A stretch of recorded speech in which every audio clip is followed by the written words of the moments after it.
Hi all, welcome back to my channel. ಇವತ್ತಿನ recipe ಬಗ್ಗೆ ಹೇಳೋದಾದರೆ, ಕೇರಳಲ್ಲಿ ಸ್ಪೆಷಲ್ ಆಗಿರೋ ಸಾಲ್ಟೆಡ್ ಪಿಕಲ್ನ ಯಾವ ರೀತಿಯಾಗಿ ಮಾಡೋದು ಅಂತ ನಾನು ಈ ವಿಡಿಯೋನಲ್ಲಿ ನಿಮಗೆ ಡೀಟೇಲಾಗಿ ತಿಳಿಸ್ಕೊಡ್ತಿದ್ದೀನಿ. ಹಾಗಿದ್ರೆ ಬನ್ನಿ.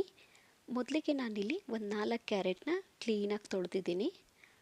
ಇದನ್ನು ಇವಾಗ ಸಣ್ಣ ಸಣ್ಣ ಪೀಸಸ್ ಆಗಿ ಕಟ್ ಮಾಡ್ಕೊತಾ ಇದ್ದೀನಿ. ನಿಮ್ಗೆ ಯಾವ ಸೈಜಲ್ಲಿ ಬೇಕೋ ನೀವು ಆ ಸೈಜಲ್ಲಿ ಕಟ್ ಮಾಡ್ಕೊಬಹುದು. ನೋಡಿ, ನಾನು ಇಷ್ಟು ಕಟ್ ಮಾಡಿ ಇಟ್ಕೊಂಡಿದ್ದೀನಿ. ನಂತರ ನಾನಿಲ್ಲಿ ಒಂದಿಷ್ಟು ಆಮ್ಲನ ತಗೊಂಡಿದ್ದೀನಿ. ಇದನ್ನು ಕೂಡ ನಾನು ಚಿಕ್ಕ ಚಿಕ್ಕ ಪೀಸಸ್ ಆಗಿ ಕಟ್ ಮಾಡ್ಕೊತೀನಿ. ನೀವು ಬೇಕಾದರೆ ಹಾಗೇನೂ ಸಹ ಯೂಸ್ ಮಾಡ್ಕೊಬಹುದು.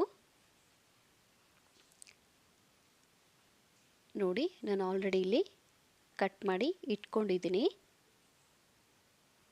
ನಂತರ ನಾನಿಲ್ಲಿ ಒಂದು ದೊಡ್ಡ ಸೌತೆಕಾಯಿನ ತಗೊಂಡಿದ್ದೀನಿ. ಇದನ್ನು ಕೂಡ ಕ್ಲೀನಾಗಿ ತೊಳೆದ್ಬಿಟ್ಟು ಮೇಲ್ಗಡೆ ಸಿಪ್ಪೆನ ತೆಗಿಬೇಕಾಗತ್ತೆ. ಇದನ್ನು ಕೂಡ ನೀವು ಸ್ಲೈಸಸ್ ಆಗಿ ಮಾಡ್ಕೊಳ್ಳಿ. ನಿಮಗೆ ಯಾವ ವೆಜಿಟೇಬಲ್ಸ್ ಇಷ್ಟನೋ ಅಥವಾ ಫ್ರೂಟ್ಸ್ ಇಷ್ಟನೋ ನೀವೆಲ್ಲನೂ ಸಹ ಈ ಥರ ಕಟ್ ಮಾಡಿ ಪಿಕಲ್ನ ಮಾಡ್ಕೊಬಹುದು. ಸೊ ಇಲ್ಲಿ ಕಟ್ ಮಾಡಿ ಆಗಿದೆ. ಈ ಕಡೆ ನಾವು ನೀರನ್ನ ಬಿಸಿ ಮಾಡೋಕ್ಕಿಡೋಣ. ನಾನಿಲ್ಲಿ 1-2 ಗ್ಲಾಸ್ ಆಗುವಷ್ಟು ನೀರನ್ನ ಬಳಸಿದ್ದೀನಿ. ನಂತರ ನಾನಿಲ್ಲಿ ಸ್ವಲ್ಪ ನೀರು ಬಿಸಿ ಆಗ್ತಿದ್ದಂಗೆ ಒಂದಿಷ್ಟು ಉಪ್ಪನ್ನ ಹಾಕ್ಕೊತಾ ಇದ್ದೀನಿ. ಉಪ್ಪು ಸ್ವಲ್ಪ ಜಾಸ್ತಿನೇ ಇರಲಿ. ಲಾಸ್ಟಲ್ಲಿ ನಾನು ಇದಕ್ಕೆ 1-2 ಸ್ಪೂನ್ ಆಗುವಷ್ಟು ವಿನಿಗರ್ನ ಸೇರಿಸ್ತಾ ಇದ್ದೀನಿ. ಸೊ ವಿನಿಗರ್ ಹಾಕೋದ್ರಿಂದ ನಮಗೆ ಜಾಸ್ತಿ ದಿನ ನಾವು ಪಿಕಲ್ನ ಇಟ್ಟು ತಿನ್ಕೊಬಹುದು, ಬೇಗ ಹಾಳಾಗಲ್ಲ. ಸೊ ನೋಡಿ, ನಂಗೆ ಆಲ್ರೆಡಿ ನೀರು ಬಿಸಿ ಆಗಿದೆ. ಸೊ ಸ್ವಲ್ಪ ತಣ್ಣಗಿದ್ರೆ ಸಾಕು.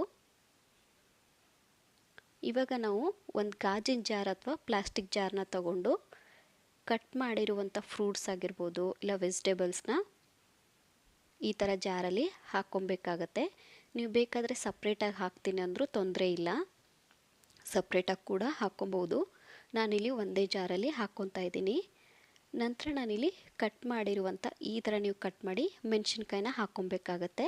ನಾನೊಂದು 4 ಮೆಣಸಿನ್ಕಾಯಿನ ಹಾಕ್ಕೊಂಡಿದ್ದೀನಿ.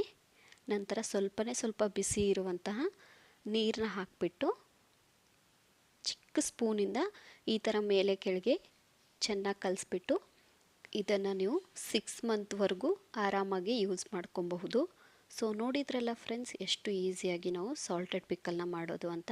ಹಾಗಿದ್ರೆ ಯಾಕೆ ವೆಯ್ಟ್ ಮಾಡ್ತಿದ್ರಾ, ಇವಾಗಲೇ ಹೋಗಿ ರೆಸಿಪಿನ ಟ್ರೈ ಮಾಡಿ. ಹೇಗಿತ್ತು ಅಂತ ಕಮೆಂಟ್ ಸೆಕ್ಷನಲ್ಲಿ ಕಮೆಂಟ್ ಹಾಕೋದನ್ನು ಮರಿಬೇಡಿ. ಇದೇ ಥರ ನನ್ನ ವಿಡಿಯೋಗೆ ಸಪೋರ್ಟ್ ಮಾಡ್ತಾರೆ. And thank you for watching.